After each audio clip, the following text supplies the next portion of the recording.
E aí eu pedi o documento. E como você disse, não é de costume você ficar pedindo documentação. A pessoa vai lá, fala que representa e, enfim. Só que ele me apresentou o documento.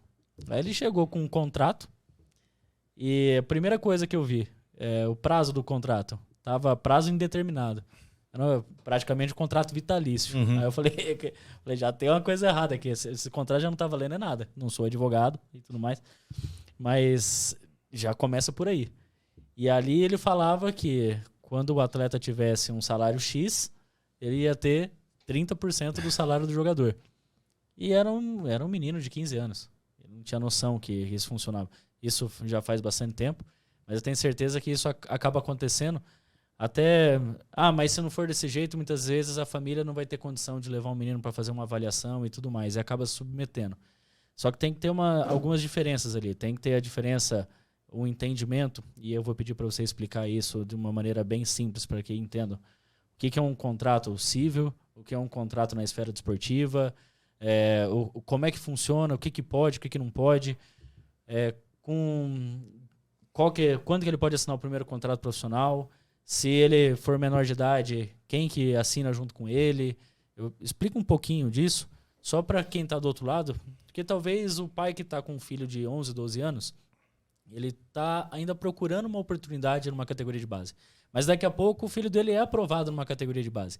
E aí ele não vai ter noção, porque o clube, ele não, muitas vezes o clube não chama os familiares e falam assim, daremos agora uma conscientização para vocês sobre contratos base, como é que funciona.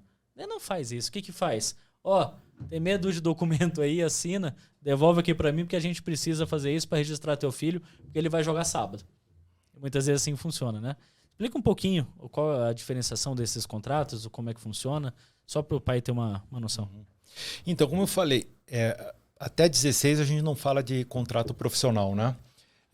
Antes, categoria de base, cara, até não é só por uma questão FIFA-CBF, tem uma questão envolvendo o Ministério Público da Infância e Adolescência, que inclusive tem cada vez mais, isso é uma coisa muito recente, digamos assim, dos últimos 5 anos, que tem fiscalizado muitos clubes de futebol, principalmente os clubes profissionais, sobre a estrutura que é dada para os meninos abaixo de 16 anos. Que não tem um vínculo profissional, ou seja, não tem um vínculo empregatício, mas tem um vínculo que a gente chama de formação. Formação significa o quê? Não é só formação atlética, é a formação, como você falou, de cidadão. Então eles têm que estudar, tem que ter, né, toda a questão de higiene, saúde, né, enfim. Hoje os grandes clubes fornecem psicólogo, dentista, enfim, dão toda aquela estrutura. Mas a grande questão é que tem trocentos mil clubes no Brasil, que são clubes formadores, que tem que manter esse padrão também, né? O vínculo deles profissionalmente a partir dos 16. Antes é o quê? É um vínculo supostamente amador, que eles recebem, a gente não pode nem chamar de salário, né? Uma bolsa, né? Uma ajuda, né? Só que agora aqui, a gente tem que falar a verdade, né? A gente aqui não está para mascarar, né? Contar uma história bonita. O fato é o seguinte, a partir dos 13, 14, os clubes dão um jeito de remunerar o atleta para ficar no clube. E aí começa os contratos particulares, que a gente chama de gaveta. De gaveta que é de antigamente, dizendo que o contrato que não vale para a lei, vale e fica de gaveta e é aquele fio no bigode, digamos assim. Mas o fato é que esses contratos, se a gente levar hoje na justiça, acabam, a maioria das vezes, funcionando. Porque o clube não quer perder esse talento. Então, eu não posso registrar, mas então deixa eu combinar uma coisa com você. Esse menino fica aqui, mas eu vou remunerar o menino com um bicho aqui, para a família uma casa, para o menino aqui eu dou chuteira, ou às vezes eu dou um carro, tá? Às vezes não é o clube, é o empresário para que esse menino fique no clube, porque o empresário tem uma relação com o clube. É isso que acontece.